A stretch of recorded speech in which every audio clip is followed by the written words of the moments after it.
तो दोस्तों स्वागत है आपका फिर से हमारे एक और एक्सप्लेनेशन वीडियो में। तो आज हम बात करेंगे डीमन स्लेयर सीजन 1 के एपिसोड 10 के बारे में। तुम चाहे जहाँ भी छिप जाओ, मैं तुम्हारा पीछा नहीं छोड़ूंगा।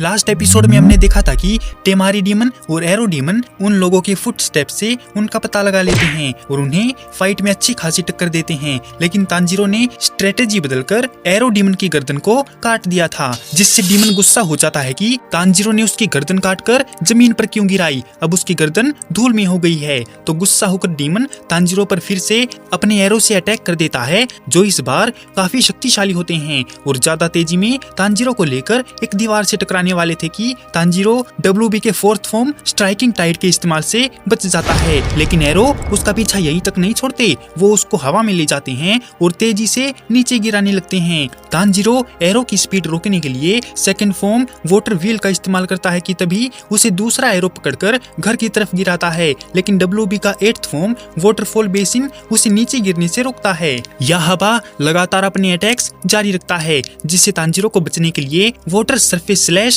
ड्रॉप ट्रिपल थर्ड, कर्व और वर्लपूल का लगातार इस्तेमाल करना पड़ता है। लगातार इतने सारे फॉर्म्स का इस्तेमाल करने से तांजीरो की एनर्जी खत्म हो जाती है, लेकिन एरो डीमन अपने हमले करता रहता है और जलकर राख हो जाता है। तांजीरो खुद को एरो से बचाने के लिए कई तरह के वाटर ब्रीदिंग फॉर्म्स का इस्तेमाल करता है, जब तक कि एरो डीमन याहाबा खत्म नहीं हो जाता। उसके मरते ही सारे एरो गायब हो जाते हैं और तांजीरो जमीन पर गिर जाता है। थका हुआ और घायल तांजीरो अपनी तलवार भी नहीं पकड़ पाता। उसमें बिल्कुल भी ताकत नहीं बची थी, लेकिन वो फिर भी उन तीनों की मदद के लिए वहां जाने का डिसीजन लेता है, क्योंकि अभी टेमारी डीमन जिंदा है और वो अपनी तलवार को मुंह में पकड़कर सांप की तरह रेंगकर जाने लगता है। और वहीं टेमारी डीमन उनका ध्यान भटकाने के लिए अपनी टेमारी से आसपास धूल ही धूल उड़ा देती है और उनका सहारा लेकर अटैक करने लगती है, जिस पर यूशिरो भी गायब होकर लड़ने की बात कहता है, लेकिन इससे ज्यादा कुछ फायदा नहीं होता, क्योंकि टेमारी डीमन को यूशिरो साफ साफ दिखाई दे रहा था। जैसे ही वो अटैक करती है तभी नेजू बीच में आकर उसके अटैक को रोक देती है। यूशिरो उसको ऐसा करने के लिए डांटता है, लेकिन नेजू को उसके अंदर अपना भाई दिखाई दे रहा था। नेजू उसको पुचकारने लगती है। यूशिरो उसको आते हुए खतरे से सावधान करता है, तो नेजू फिर से टेमारी को लात मारकर डीमन की तरफ फेंक देती है। डीमन को हैरानी होती है कि नेजू ऐसा कैसे कर रही है, क्योंकि पहली बार लात मारने पर तो उसका पांव टूट गया था और अब तो वो बढ़िया वाली किक मार रही है। फिर क्या था, उन दोनों में शुरू हो जाता है एक फुटबॉल मैच और वो दोनों टेमारी को लात मार मार कर उसका भूत बना देते हैं। यूशिरो उनका मैच देखकर सरप्राइज है, तो तामायो उसको बताती है कि उसने जो सीरम नेजू को लगाया था उससे सिर्फ जख्म ठीक होते हैं, शक्ति नहीं बढ़ती, और ये शक्ति नेजू की खुद की है। तमायो भी इस बात से हैरान है कि एक डीमन बगैर इंसानों को खाए इतनी शक्तिशाली कैसे हो सकती है, लेकिन उसे इस बात का भी डर है कि अगर टेमारी डीमन ने अपनी पूरी ताकत लगा दी तो नेजू हार जाएगी। तो नेजू की मदद के लिए तमायो को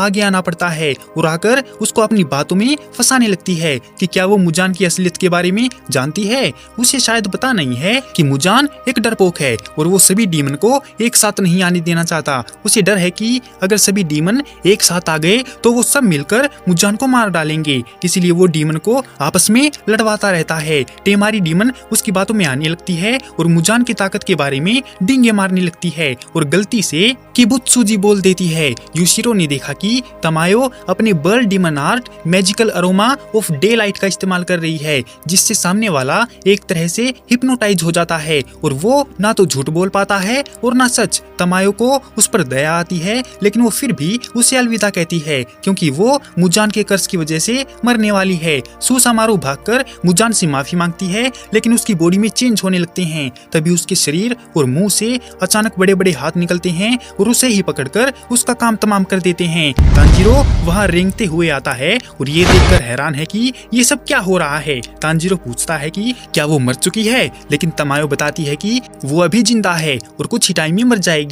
वो मुजान के सेल्स की वजह से मारी गई है, जो अभी भी उसके अंदर हैं। हालांकि आमतौर पर डीमन एक दूसरे को नुकसान नहीं पहुंचा सकते, वो या तो सूरज की किरणों से या फिर डीमन स्लेयर की तलवार से ही मरते हैं, और अकेले मुजान ही एक ऐसा डीमन है जो दूसरे डीमन की सेल्स को डिस्ट्रॉय कर सकता है। अचानक यूशिरो तांजीरो के पास जाता है और उसकी नाक पर एक कपड़ा लगाकर चेतावनी देता है कि वो तमायो के जादू को ना सूंघे क्योंकि ये इंसानों के लिए खतरनाक है। तमायो ने तांजीरो को दिखाया कि सुसामारू एरो डीमन 12 किजुकी में से एक नहीं है क्योंकि उनकी आंखों की पुतलियों पर एक नंबर लिखा होता है, लेकिन सुसामारू की अलग हुई आंख पर इशारा करती है और नोट करती है कि उसमें एक भी किजुकी नहीं है। यूशिरो ने कहा कि ये बेवकूफ डीमन थे और इनका मरना ही ठीक था क्योंकि इन्होंने तमायो को चोट पहुंचाने की कोशिश की थी। इसके बाद तमायो उनके खून का सैंपल एक शीशी में निकालती है। उसे लगता है कि शायद ये इलाज बनाने में काम आ जाए। फिर तमायो नेजू की देखभाल करने के लिए चली जाती है जिसने गलती से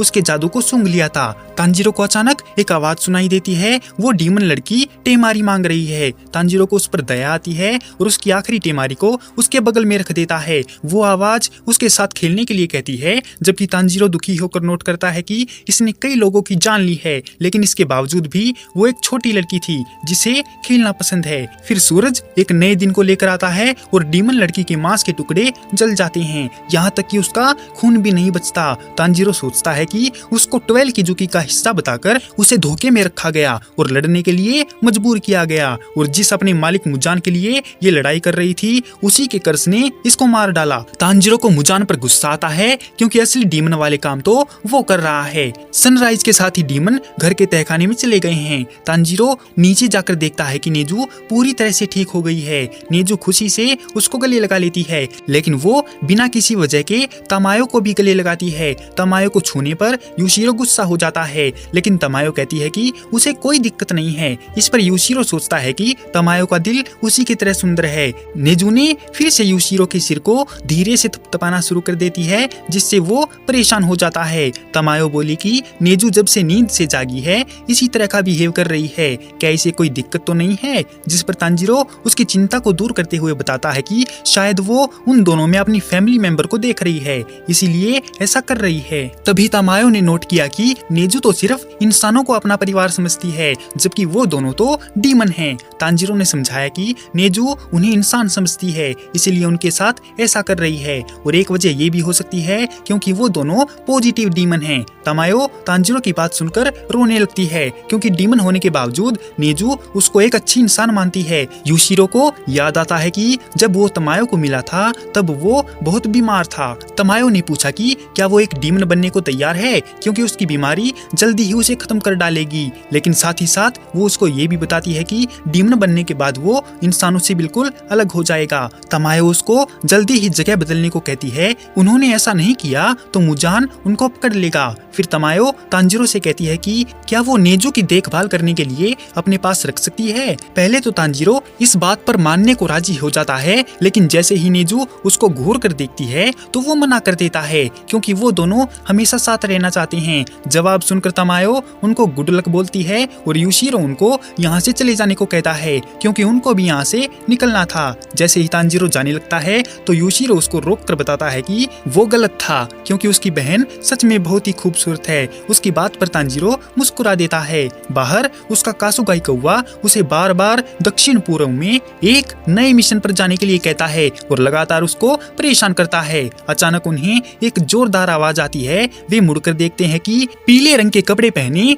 एक डीमन स्लेयर एक लड़की को उससे शादी करने के लिए परेशान कर रहा है और बोल रहा है कि वो कभी भी मर सकता है और उससे शादी करने की भीख मांगता है, जबकि तांजीरो और कासुगाई कौवा उसे हैरानी से देखते हैं। इसी के साथ ये एपिसोड यहीं पर खत्म हो जाता है। तो दोस्तों कैसी लगी आपको डीमन स्लेयर सीजन 1 के एपिसोड 10 की ये एक्सप्लेनेशन वीडियो? अगर आपको ये वीडियो पसंद आई हो तो इस वीडियो को लाइक और हमारी चैनल को सब्सक्राइब जरूर करें। आपका हमारी वीडियो देखने के लिए बहुत बहुत धन्यवाद और शुक्रिया।